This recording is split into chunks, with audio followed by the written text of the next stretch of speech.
The following is a paid program and does not necessarily reflect the views of WSIC. Hello and welcome to Dollars and Cents presented by North Main Financial. I'm your host, Joshua Dobi. Thank you so much for joining us here. 4 o'clock hour here on Dollars and Cents, 53 minutes, 42 seconds until you get to the 5 o'clock hour. And I appreciate so much if you're a 9 to 5 hanging with us here as we give attention to all things economic and financial here on Dollars and Cents. Looking at the world around us, what's happening, certainly a lot to talk about, a lot of things on the plate here today. I don't think I'm going to get through my list. That's a good thing when we're looking at all the things that are happening. Hopefully things that are relevant to you. Some of the things that may be hitting your headlines, looking at things online, you're finding your business news and seeing what's matriculating here around the world. But also, hopefully, it is relevant to you on a personal level, individual level, perhaps with your experience or maybe an upcoming experience, perhaps for you, your family, colleagues, and others. But in doing so, you also remember, as a previous listener to Dollars and Cents, that nothing that we're talking about here is intended as a specific recommendation for you.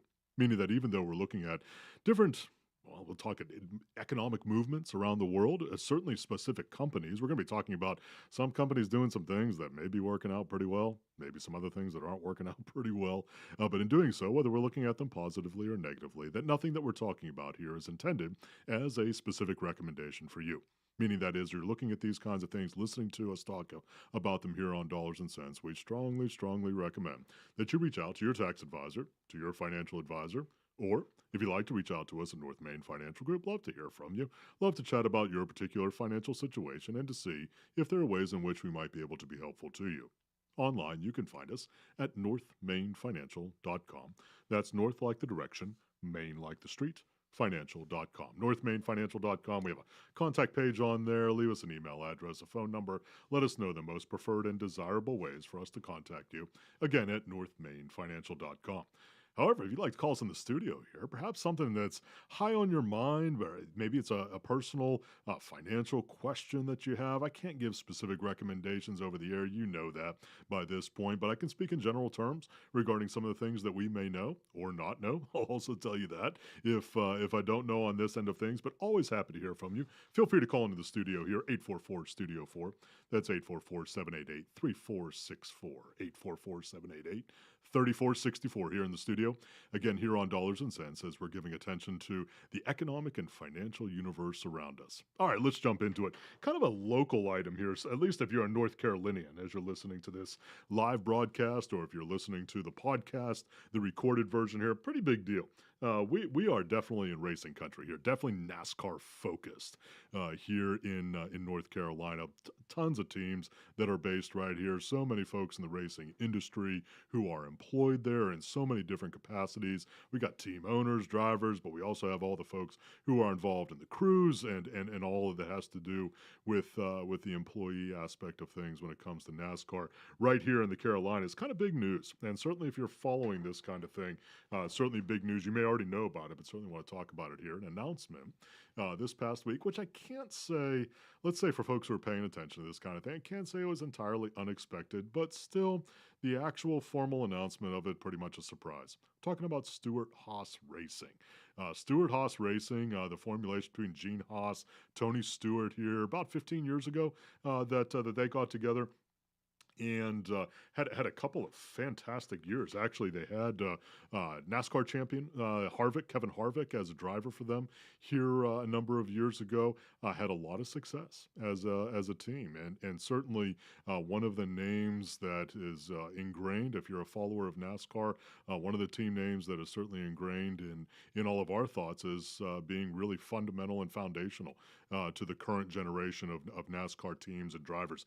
They're ending. They're going to be selling it. And formally what that means is, and I just found this out this week as well, they have 4 charters. Now, when you're saying a racing charter in NASCAR, what exactly does that mean? I'm not going to get on to the granularity of it. Definitely not going to talk about the legality of it, as I'm not an attorney.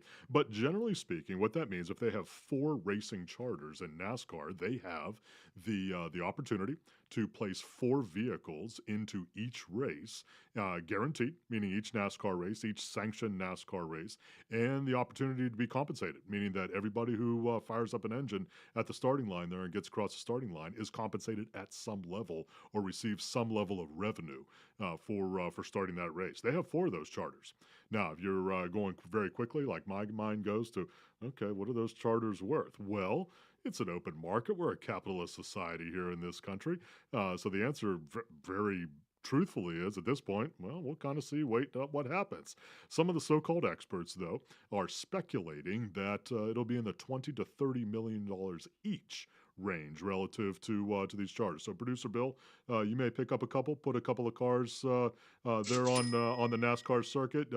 We're gonna have to get our coffee cans together to to gather that up. Certainly in play, though. I mean, it's certainly a consideration, right? Yes. Of course, I think the first dollars coming out of WSIC are going to the WSIC yacht. Isn't that Mamie's deal? She's buying a yacht. We're brokering something. Yes. Yeah, there are a lot of moving parts. We got a lot of purchases. Yeah, we do. We got the Cybertruck coming. Cybertruck, yeah. Yeah, so the list goes on. So I'm probably third or fourth in line relative to the racing charter here. So for that, when the next 20 million comes free, we'll put a bid in one of these charters here. Kind of interesting, just in terms of the market aspect of things, talking about how it indeed obviously is a free market in terms of the demand and supply element of things here. Some speculation that I heard as this announcement was made from folks who are, I would say, informed about the industry. The most recent charters were actually sold closer to $40 million, and some speculation that these charters would sell more in the $20 to $30 million range, at least in part because there are 4 coming on the market at the same time. I found that to be very interesting because insofar as these charters are concerned, they don't come up for sale very often. So dropping 4 on the market at the same time is considered to be a lot of supply, at least insofar as these racing charters are concerned. I found that to be very interesting. We don't think about that. We don't think about 4 items coming on market, but I guess it makes sense in a limited supply market that there would be a lower price per unit because there is a larger supply or a larger number of units on the market than is customary. So very interesting to see that kind of thing. I'm going to be watching that, but really the end of an era when we're talking about Stewart-Haas Racing closing down, and also they have a huge facility over there in Kannapolis as well. I want to say they have a couple hundred employees over there at their Kannapolis facility. So we're talking about a lot of folks who are going to be affected. That doesn't mean necessarily that everybody's going to be out of work, but it definitely means that they're probably going to be looking for other opportunities in that kind of space here over the course of the balance of the season. So Stewart-Haas Racing closing down, big deal, and those charters coming on market. So if you got somewhere in the neighborhood of 20 to 30 million sitting around, you're interested in buying a charter for a NASCAR car, well, you may want to give them a call. Give Gene Haas, give Tony Stewart a call, and see if you might be able to get in the bid end of things. All right, let's keep on going here. Big news when it comes to the oil and energy end of things, and this is relatively new. This just came out this past week, and we're going to be talking about this more after the break as well. ConocoPhillips, very interesting. I wasn't expecting this. Not sure the market was particularly expecting this. ConocoPhillips talking about a takeover, and I'm going to call it a takeover attempt at this point. Definitely not finished. Definitely not closed at this point. Conoco wanting to take over Marathon Oil. So Conoco COP, Charlie Oscar Paul, Marathon Mary Roger Oscar. Not a recommendation to buy, sell, or hold either of those two. Very interesting. 17 billion, actually more than 17 billion. The acquisition, let's call it the acquisition offer at this point, because there's still a lot that has to be worked out. Marathon's still in the process of thinking about whether they're going to accept it, renegotiate, what that process is going to be. So big though, $17 billion in the oil and energy end of things, definitely worth talking about. Well, friends, I appreciate so much you hanging with us here on Dollars and Cents, presented by North Main Financial. We're going to take a word from our sponsors. Hang with us here into the second quarter, WSIC. We'll have more of Dollars and Cents with certified financial planner Joshua Dobi following these brief messages on 105.9, 100.7 WSIC. Well, I don't think any of us are complaining about summer heat and humidity taking a little bit of a hiatus through the upcoming weekend. Still comfortable with that low humidity. We'll have plenty of sunshine and high temperatures up around 80 for this afternoon. Tonight we'll cool it back off into the upper 50s. Outlying spots and farms likely waking up to mid-50s by the time we get into Friday morning. Sunshine and upper 70s round out our work week. And that's your forecast from the WSIC Weather Center. I'm meteorologist Chase Myers. The WSIC app is available now wherever you get your apps, featuring local deals from great local businesses like Greystone Lodge in Boone. Here is your WSIC community calendar. Alabama's Austin Bohannon plays a local concert tour beginning Thursday with Langtree Live in Mooresville on May 30th. Event time is 6:30 p.m. with the concert powered by Waves Entertainment beginning at 7. Bohannon then plays Friday on the Birkdale Village stage with the Live Under the Oaks concert series. Back-to-back free music beginning on Thursday at Langtree in Mooresville and then Friday at Birkdale Village in Huntersville. Blankets and chairs are welcome for both Austin Bohannon shows. The Kane Center for the Arts welcomes Philip Hamrick on Friday for his album release celebration. The singer-songwriter from Mooresville releases his first solo album as an independent artist with The Tunnel Club. Hamrick's personal stories are delivered through vocals and acoustics. Doors open at 7 p.m. with Hamrick's The Tunnel Club album release celebration at 8 p.m. on Friday. For tickets, more information on this show and many other programs, visit canearts.org. That's CAIN arts.org. Mooresville's Festival of Food Trucks has expanded to Broad Street and Main Street, and this Saturday serves up gourmet fare. Bring chairs, bring friends, and delight in over 15 food trucks from around the area. Listen to live music from Billy Jones and the Pocket, stroll the streets, and shop. Mooresville's Festival of Food Trucks begins at 5 p.m. on Saturday. The Cookout Summer Shootout Series is back at Charlotte Motor Speedway. The first practice night is on Tuesday, June 4th, with the 10-week series opening night race on June 10th. Visit charlottemotorspeedway.com for tickets, details, and information. To keep up with all the events happening around the community and much more, including amazing local deals, download the WSIC News app today. Making your money make sense. Dollars and Cents with CFP Joshua Dobi on 105.9 100.7 WSIC.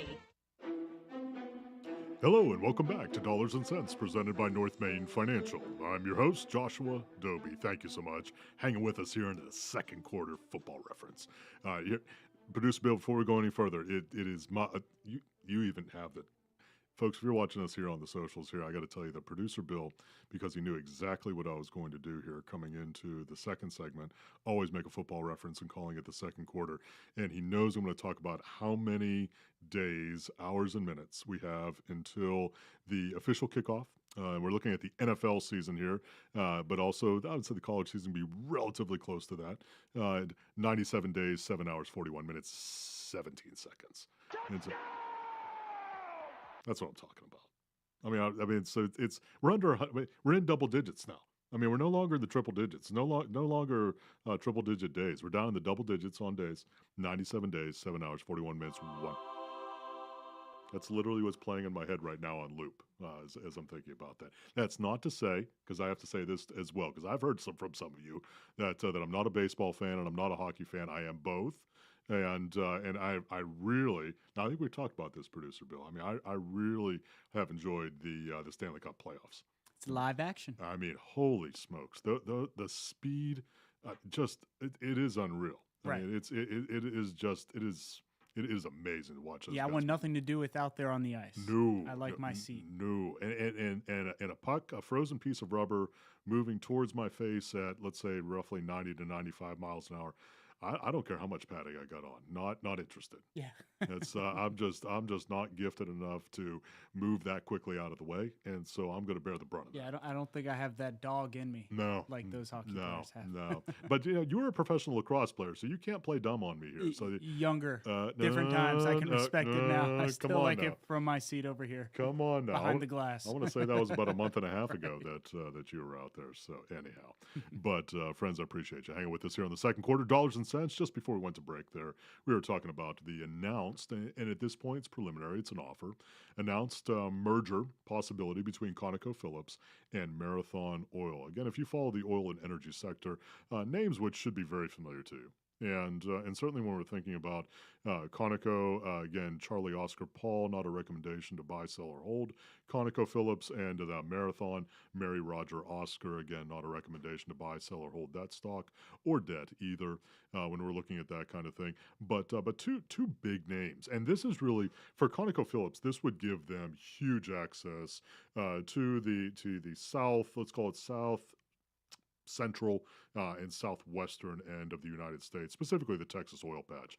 Marathon has a huge presence there. And Conoco has a presence, but not nearly the same size. So this would definitely be a move by ConocoPhillips to be more established here in the U.S. and then also specifically in the Texas oil patch. So very, very interesting. Often those kinds of things will happen when there is, not saying that's the case here, but often those kinds of moves will happen when there is anticipation, for the obvious reasons, of future price increases in the barrel of oil. And I'm not just talking about over the next days and weeks, but I'm talking about years. And so a very, very interesting kind of move. And I'm looking at it industry-wise to see if there are going to be other players who are going to jump into the mix. Because if there is perception of strength, that sometimes is what happens. Not always, and certainly not on the same kind of scale necessarily, but it's going to be interesting to see how the dominoes move around the board there. So we're going to be watching that very closely. So ConocoPhillips, Marathon Oil, very, very important to keep that kind of thing in mind. So, all right, let's keep going here. We're going to keep going on what's hot, talking about what's happening in the world around us here. I've got to talk about next here, and these are names that are going to be, and I'm going to shift up. We're going to food. And I mean, it's been, I've literally talked about 2 items here without talking about food. Producer Bill, and I really can't go much further. So I mean, you're amongst friends. I mean, I hope so, because yes. maybe I'm just hungry. It's that time of the day when I'm hungry. That's why I like to, not that there are any parts of the day where I'm not hungry, but especially true here. Interesting quarterly report coming from Cava. I don't know if you're a Cava fan. CAVA. Yes, there's one in Birkdale. There is indeed. Yes. Yeah, there is indeed there, and have been in there a number of times, and have been to other locations. The name of the store is also the ticker symbol CAVA, Charlie Alpha, Victor Alpha. Not a recommendation to buy, sell, or hold Cava stock. Very interesting that they came out with what I would consider to be positive quarterly earnings, but they talked about, and this kind of hit the stock price a little bit. They talked about the challenge that they're having with raising prices. And the reason for that, not because they have a particular desire to raise prices arbitrarily, but really a reflection on their production cost, meaning what it costs for them to produce food. Now, if you're not familiar with Cava, Mediterranean style, lots of fresh whole food ingredients, arguably the most expensive kind of ingredients that are out there when we're talking about, let's call them quick casual kinds of restaurants that are out there. So expensive in the production end of things. And they were talking about, again, good quarter in terms of top line revenue, bottom line profit sort of things, but having trouble with raising prices, which Producer Bill, I found that to be interesting. I wonder if that means the consumer, and this is a micro, this is not a collection of data points, this is a single data point, but is this perhaps a point where the consumer is starting to slow down? I don't know. It's kind of interesting. It could be. Yeah, because I'm going to couple that with this next story that I'm talking about, and because you were telling me about McDonald's right. last week or a week or two ago. That's exactly where I was going next. I mean, I was going to the fast food restaurants which are having challenges as well on the upper end of the scale, meaning with their more expensive food items, to the extent that. And I don't have this one in front of me, but I did see this earlier this week. Correct me if I'm wrong, Producer Bill. But I believe that it's McDonald's that is coming out with the $5 meal. That may be Burger King as well. Don't quote me on that, folks, but it's one of our more popular fast food restaurants that's out there that has come out with the $5 meal. And it's meant to be kind of like burger fry drink sort of thing, or sandwich fry drink sort of thing that's out there. It is McDonald's. It is McDonald's. Okay, yes. so I was coming in June. Okay. And I think part of that reasoning for McDonald's, by their own admission, has been that things are slowing down at the upper end of their scale because the price increases. I mean, I know we talked about this. I mean, the price increases at fast food restaurants. That's what we talked about here. Producer Bill was talking about here a couple of moments ago. I mean, unbelievable here the last several years. And this is not me saying that fast food restaurants are bad for raising their prices. I'm not saying that. What I am saying is they have raised their prices for any of a collection of reasons, but not the least of which, it's more expensive for them to produce the food product. And significantly more so, especially when we're talking about the inputs or the items that they're buying from their suppliers, significantly more expensive, in some cases 2 and 3 times more expensive here over the last 5 to 6 years. Huge amount of increases. So I think in an effort to increase sales, they're coming out. I mean, gone are the days, and I know you'll appreciate this, Producer Bill, because I mean that this was dear to my heart, and it's been a while, the dollar menu. I mean, that may have been, in my experience, one of the most significant food experiences. I was singing that every time I went through the drive-through line. I mean, that's really what the good old days. It was the good old days, because up to that, and then they started to get away from it. Then it was like $1.19. Right, we let it slide there. We did, and we were okay with that. As long as we had some change in the seat cushion, right, exactly. We were like, okay, you know what, $1.29, I could probably find 29 cents, here in the seat cushion somewhere. But I mean, that dollar menu, that was transformative. I mean, that was, that was, you talk about reasons to get out of bed in the morning. That was, that was big. Right. But we're a long way away from that. We in a couple of groups, I think it was Wendy's, they either had the $2 or $3 menu there for a while. You're trying to offer something that obviously that would be at a price point that would be appealing to folks, but also trying to keep making sure they're making a profit on it. Right. That. And in a really brutal kind of space here in the last several years. Yeah, it's an interesting scenario. It is, because prices have gone up dramatically. And again, whether we're looking at McDonald's, Burger King, Wendy's, definitely on the fast food end of things, or these more quick casual places like Cava that we're talking about here, having difficulty with raising prices. And that leads, not in a binary kind of way, but definitely is pointing towards the consumer. Is the consumer starting to tap out here a little bit? And we spend a lot of time on this show talking about the consumer being 2/3 to 3/4 of our economy. Folks, we are a consumer economy. We grow based upon what we buy. And I wish I could say it was due to savings that we grow. No, we're not Japan. We consume on this end of things. And so if the consumer is starting to slow down a little bit, that's going to have larger implications. We're watching that kind of thing closely. All right, so we got Cava. Let's keep going here. On the what's hot end of things, got to talk about the Magnificent Seven. No, I'm not referring to any old westerns or any movies or anything like that.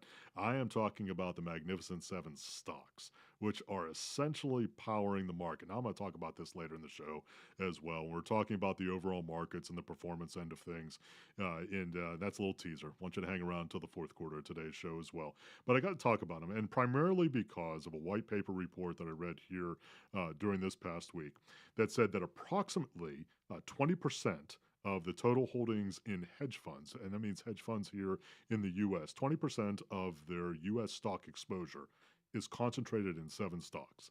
I'll tell you, folks, that makes me queasy. It just does. Those are high-level bets. Now, if you're in a hedge fund, you understand the parameters, hopefully, that you understand the parameters. Relatively illiquid, big bets in certain areas. So by nature, that's where you're going to see those kinds of things play. But boy, if we're looking at 7 stocks and they're all in the same sector, go ahead. You can rehearse them along here with me.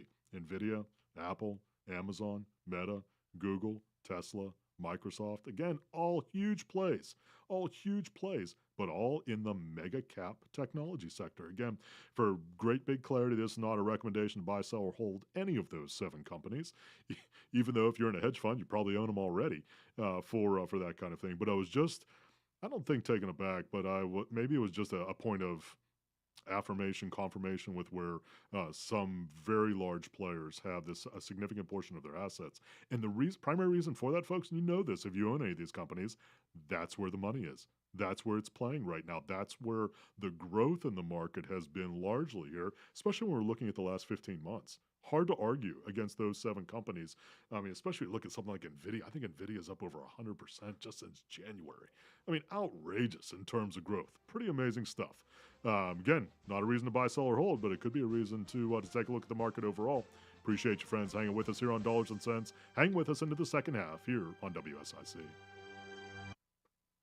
We'll have more of Dollars and Cents with certified financial planner Joshua Dobi following these brief messages on 105.9 100.7 WSIC. Well, I don't think any of us are complaining about summer heat and humidity taking a little bit of a hiatus through the upcoming weekend. Still comfortable with that low humidity. We'll have plenty of sunshine and high temperatures up around 80 for this afternoon. Tonight we'll cool it back off into the upper 50s. Outlying spots and farms likely waking up to mid-50s. By the time you get into Friday morning, sunshine and upper 70s round out our work week. And that's your forecast from the WSIC Weather Center. I'm meteorologist Chase Myers. The feeling of awe. You know, when you walk through the door on a hot summer day and the cold air hits you. Folks around Charlotte have been feeling that for over 40 years, all thanks to Horn Heating and Air Conditioning. HornHVAC.com. WSIC is looking for the best teacher in all of Lake Norman. Oh, it's definitely our teacher.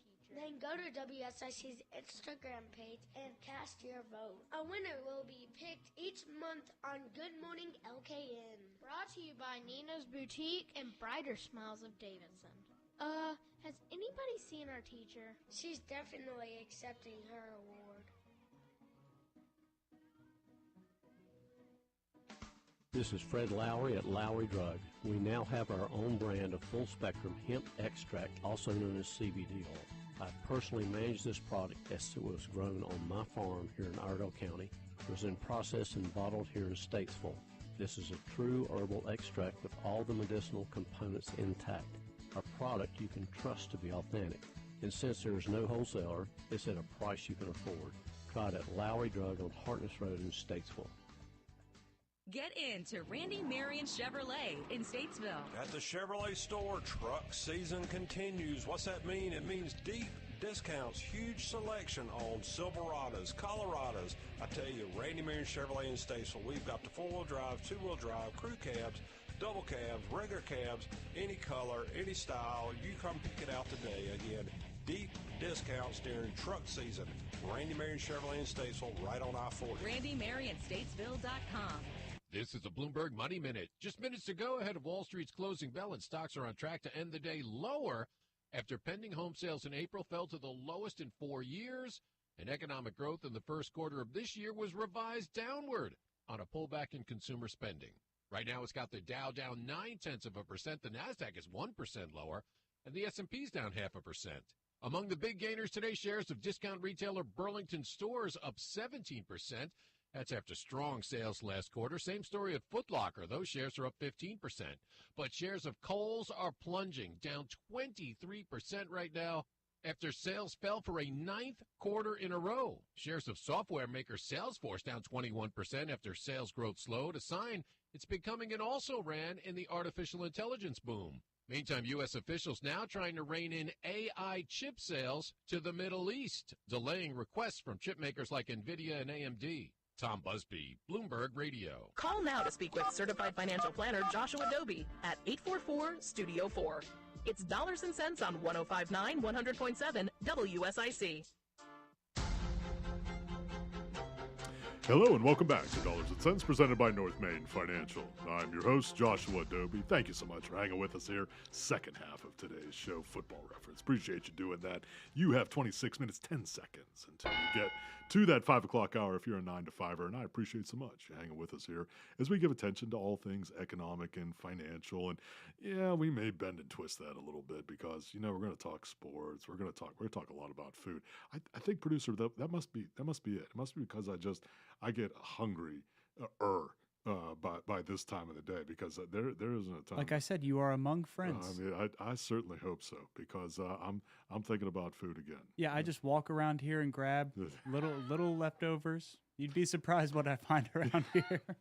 You know, and if you're like me, you like to set things just in places because you may want to come back to them. Correct. Because, you may walk into a particular room like, I forgot all about that carrot cake. I mean, the candy jar is right next to the front door. I mean, there's a reason for that. I don't know if you want to do that, though. You got people coming in and out of here. You don't want them dipping into that too hard. Yeah, no, I that's for the peace of mind, right? There you go. I hope that they take something, hope that they don't, I don't know. Maybe put that under lock and key, Right. You may have to put that under lock and key. All right, good stuff here. Appreciate so much hanging with us, folks, into the second half on today's Dollars and Cents show. Just as we went to break there, I was talking about the Magnificent Seven. I'm going to talk about that, the markets overall here in the fourth quarter. I want you to hang around for that as we're talking about what we see in the markets right now, what we see here for the balance of the second quarter. I mean, ready or not, folks, we're going to get into June here in a couple of days. We're 30 days away, basically, from the end of the second quarter of 2024. Ready or not. But I know, my gosh, just vaporizing in time here. But I talked about the Magnificent Seven primarily because of the concentration among some of the more popular hedge funds that are in this country. I mean, when 20% of your exposure to U.S. stocks is in seven individual holdings, that's concentration. I mean, it really is. And I get it. I understand that's how the market moves. You know, there's such thing as momentum trading, meaning that folks get into spaces where they see a lot of momentum, certainly in big tech. We have seen that here over the last year and a half or so, a lot of momentum trading, basically following trend. And for many folks, that has worked out well. I would just raise a point of caution. Just pay attention to that kind of thing. I'm not saying it's going to turn out badly for you. Not saying it's wrong for you to do that kind of thing. Just raising a point of caution as you're looking at that, because again, some of those names are the names I see every single day dotting the headlines. So you just want to be careful about it. Just be mindful about it. We're going to come back to that in the fourth quarter, talking about it a little bit more. All right, American Airlines. Again, American Airlines, ticker symbol Alpha Alpha, Larry, not a recommendation to buy, sell, or hold. American Airlines, one of the big legacy carriers. Really, we're down to three here in the U.S. when we're talking about legacy carriers. That doesn't mean there are only three airlines. I'm talking about the three largest airlines, the three airlines which have been around the longest as well. And I'm looking at American, I'm looking at Delta, I'm looking at United here in the U.S. And, you know, they came out with quarterly earnings, definitely underwhelmed the market for the last quarter here. And they also announced some pretty sizable cuts to their sales teams and also to some corporate restructuring, which also means reduction in terms of corporate parlance about what they're doing internally, employee-wise. So pretty significant. They also had a movement out of the C-suite as well, and tough to say whether it was retirement, voluntary, involuntary. Sometimes those lines blur a little bit, but some pretty significant announcements on restructuring. And they all but said, they're behind their employees. They're behind their competitors. They're behind their competitors, Delta and United, in terms of where they are focusing, meaning they need to focus more on corporate instead of individual sales. That was what American said this past week as part of their quarterly report, and also some concern about the consumer.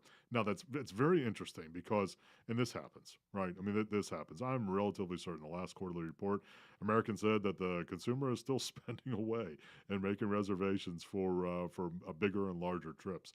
That has changed here in the last quarter. Single data point, single company, not going to get too carried away with it in terms of saying that that's where the consumer is. However, it is the kind of thing that's hitting our radar screen because for many folks, especially on, let's call it more pleasure flying instead of business flying, meaning you're doing it because you like to, vacation kind of thing, instead of more mandatory kinds of things for business, that is a discretionary spend. And meaning that that's something that folks choose to do. If that starts to slow down, it can be an indication of consumer sentiment, not in and of itself, but it is a significant data point. Definitely we're watching that. Definitely interesting to see that kind of report coming out from American, especially because, again, they're one of the big three here in the U.S. in terms of air carriers. And going to be interesting to see if that's going to continue into the next quarter as well. So we're watching that very closely here as we're watching all things economic and financial here on Dollars and Cents. All right, going to keep on moving. I know there is so much stuff. I mean, it's hard. I'll tell you, one of my biggest challenges coming into Dollars and Cents each week is trying to figure out the stuff I want to talk about with you. I mean, it is. There's so much out there. I mean, I'm going to keep on the travel line of things. I am. Norwegian Cruise Lines. NCL, Nancy, Charlie, Larry, not a recommendation to buy, sell, or hold Norwegian. Very interesting. Now the cruise lines, so if we're thinking of the big three, these aren't the only three. These are the big three. Looking at Royal Caribbean, looking at Carnival, and looking at Norwegian. Not a recommendation to buy, sell, or hold any of those three, but I'm looking at them in terms of what happened during the pandemic when they were essentially, this is gonna be a terrible pun, dead in the water. In terms of, I know, just don't blow up producer Bill by calling and telling me how terrible. I mean, that's literally just tears, not of joy, in hearing that kind of thing. But they were shut down, and as a result of that, in order to sustain operations, took out gigantic amounts of debt. I'm talking about billions with a B. I mean, think about those large ships not moving, not having folks on board, not paying, not getting those ships out in the water. I mean, you're talking about gargantuan expenses there, for which there was practically no revenue during that time. So it took on huge amounts of debt, not just Norwegian that I'm talking about here, but the big three and practically everybody who was in the cruise and entertainment and hospitality business. So they announced here in the last quarter that they are going to be reducing their internal annual expenses by $300 million. And they said they're primarily going to do that with things that, offerings that they may have had previously for cruisers, meaning those who buy cruises, who take cruises, and also in terms of personnel. It can be interesting to see what that means. How does that affect service? How does that affect the experience? Don't know yet. Kind of interesting to see that kind of thing. And then they're also talking about reducing debt. So they bubbled up, and they're, I think right now, I've got to test my memory here a little bit. I want to say Norwegian is right around the $13 billion range of debt right now, meaning outstanding corporate debt. They talk about reducing that by a third, about $4 billion in debt, and that's going to be their focus in terms of just taking an opportunity, which on the positive side of things, they talked about demand being significantly higher for cruises, not necessarily related to bounce back from the pandemic, but that just folks are continuing to enjoy to go on cruises. And so I thought that was interesting that that in a space of higher demand, that's where their focus points were. I think that's a good thing. That's a healthy thing. Hopefully they're wanting to here comes another one. Right size the ship a little bit. Okay, that's it. I may stop talking after that. They want to right size a little bit coming out of the pandemic with the excess of debt that they took on. So they're wanting to cut expenses. They're wanting to cut debt. I think that could be a positive thing. I think that's healthy from a company standpoint. But very interesting because that's pretty aggressive. That's I mean, they talk about doing that over the course of several years. So it's not like they're going to be doing that here in the next quarter, but pretty aggressive in terms of the numbers involved associated with it. So we're going to be watching that. I mean, cruise lines, again, talking about airlines, especially on pleasure travel end of things, talk about the cruise lines. Those are discretionary expenses. Those are not the kinds of things that folks need to do in order to pay rent and to get groceries and to put gas in the gas tank kind of things. But we're talking about the kinds of things that are pure discretionary. That's an indication, again, about where folks are spending their money by choice. And at least at this point, looks pretty positive with regards to the cruise line, at least Norwegian coming out here in the last quarter or so in a very positive kind of way. So we're going to be watching that. Now, got to go to the other end of the spectrum, into the not-so-positive end of things. A couple days ago, yesterday? I want to say yesterday. As of the time of this live broadcast, or as of the time of this recording, if you happen to be listening to it, Salesforce, getting out of the travel business now, moving over to tech and cybersecurity end of things, or let's call it also data management, especially with regards to sales teams, sales processes. Salesforce does a lot of different things with their software and cloud-based offerings that they have out there. Boy, really, really missed. And we really saw it in the stock price today. Again, Salesforce, Charlie, Roger, Mary, not a recommendation to buy, sell, or hold Salesforce stock there. But holy smokes, the market just didn't like it. Very interesting. The worst single-day performance, I believe, in their history, if not very close to, down as much as or close to 20% today, right before I went on the air here, looking at the performance of it. Very interesting to see that. Because, they had gone on a pretty good run, as so many things had in that sector. I thought their report was okay. And this is just subjective now. This is just my thought to it. I thought it was okay. Not great, but I didn't hear pure misery in it. And they were cautious, let's say, in looking forward for the next quarter. But whatever it was, boy, it definitely turned the market on its head a little bit. Market definitely didn't like it. And so the stock took a hammer today, boy, in significant ways that it was down. Again, sizable, huge amount of movement especially when you talk about market capitalization. You're talking about $100 billion companies here. You're talking about tens of billions of dollars in loss in market cap in a single day. Folks, that's a lot. That's a lot of movement. And you may look at that and say, that's an indication that the company is not doing all that well. That may be true. You may also look at it and say, well, it might be a buying opportunity. Well, that may also be true as well. Again, not a recommendation to buy, sell, or hold the company. Just a very significant amount of movement with a very significant company all in a single day. And that doesn't happen particularly often, especially with large, 9-digit market cap companies, but certainly did today. Friends, I appreciate you hanging with us here on Dollars and Cents. Hang with us as we hear from our sponsors coming back for the fourth quarter here on WSIC. Keep it right here. Dollars and Cents with certified financial planner Joshua Dobi. We'll return shortly on 105.9, 100.7 WSIC.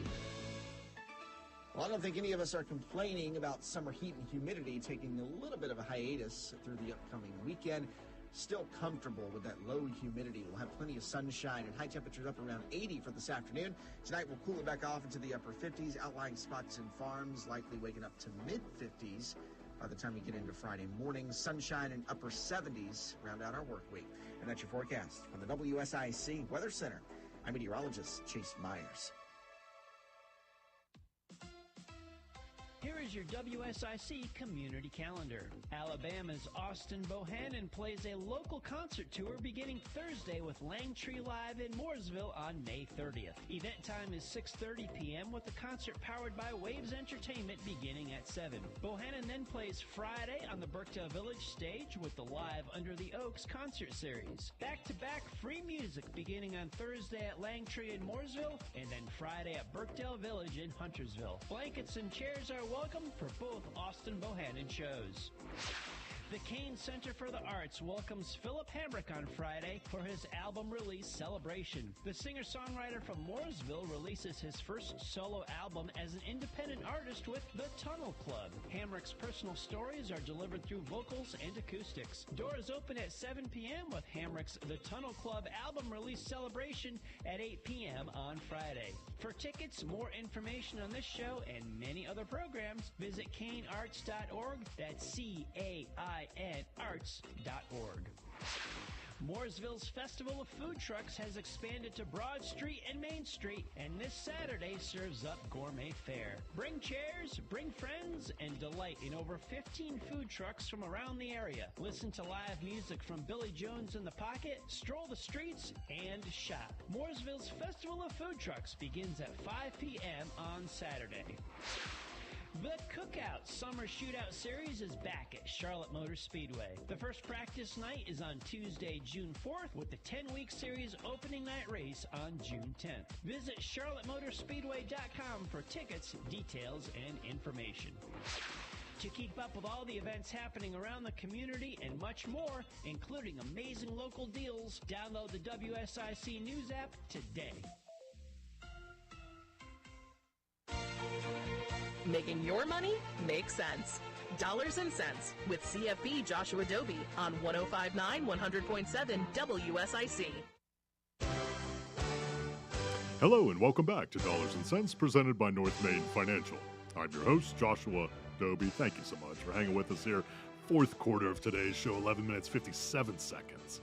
Now, until you get to the end of the 5 o'clock hour, if you're a 9 to 5er, make the stretch run. You got to sprint through the tape. I got no more metaphors there. That's all you're going to have to put up with here until we get to the end of the day. But I appreciate so much you hanging with us here as we're giving attention to all things economic and financial, again, here on Dollars and Cents, presented by North Main Financial. Now, before we get into the markets, I know, and I talked about the Magnificent Seven a little bit earlier in today's show. If you missed it, go on to the WSIC News webpage. Go to the WSIC app. If you haven't had a chance to download that.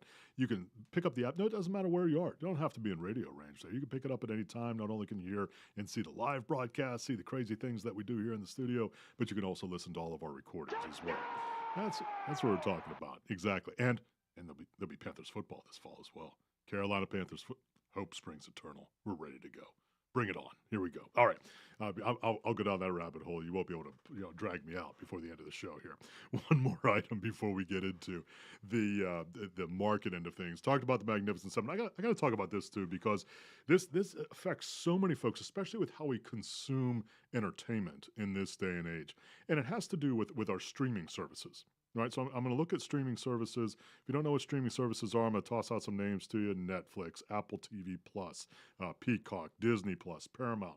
Those kinds of things that Max, HBO, those kinds of things that are out there to which you can subscribe individually, and then you are able to access the content within that particular streaming service. Now, it has radically changed the landscape in terms of how we consume entertainment. It truly has. I mean, I think one of the biggest things for me was when Amazon bought the rights to broadcast the NFL games on Thursday night. Very interesting. The only way you're going to watch the NFL on Thursday night, here for the last, I would say at least 2 seasons, I think it's been, you had to have Amazon.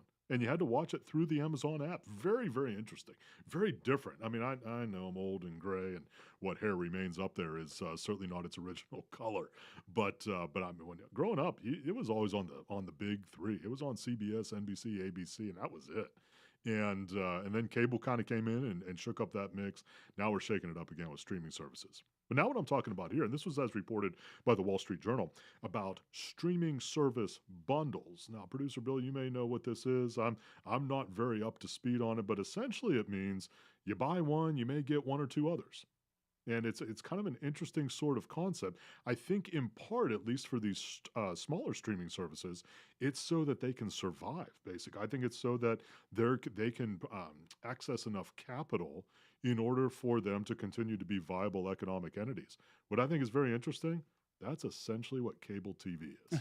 Right. You know, when you think about it, think about it. So if you get standard cable TV, even today, right? I get my big three. Yeah, right. You get your networks and more. Yeah. Well, you get your networks, and how many cable channels do you like to watch? Let's say half a dozen, maybe 8, maybe 10. Sure. Right. Yeah. And you get 295 different channels exactly on there, and the way that you get, Home and Garden Shopping Network 7 is because you also want to watch ESPN. Right. And that's how the model works. So I find it's very interesting to watch that now we're starting to see that same thing begin to happen with streaming services. Because the idea behind streaming services, at least insofar as I was looking at when they came out, well, you don't have to pay the big cable TV costs. Right. You just get away from all of that. Yeah, you just buy what you want. Right, so you log into what you want. I know I've shared this on previous versions of Dollars and Cents. The average number of streaming services. Remember this, Producer Bill? Average number of streaming services that folks who watch streaming services. The average number that they have. Oh, it's probably more than 5. Yeah, 6. Yeah, it is. You're spot on. 6 Mm. Average 6 streaming services. Add those costs together. I'll bet you're getting pretty close to what that cable TV cost was. Yeah. Very interesting. It's a very interesting I think it's very interesting because it speaks to the consumer, what's important to the consumer, how they consume their entertainment, where they're spending their money.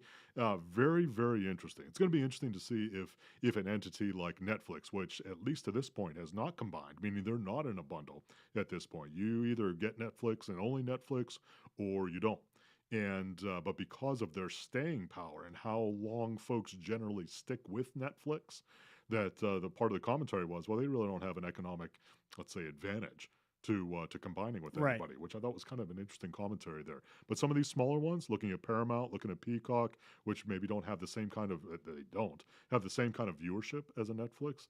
Do they combine with an Apple TV Plus, a Disney Plus kind of thing in order to kind of boost along their viewership?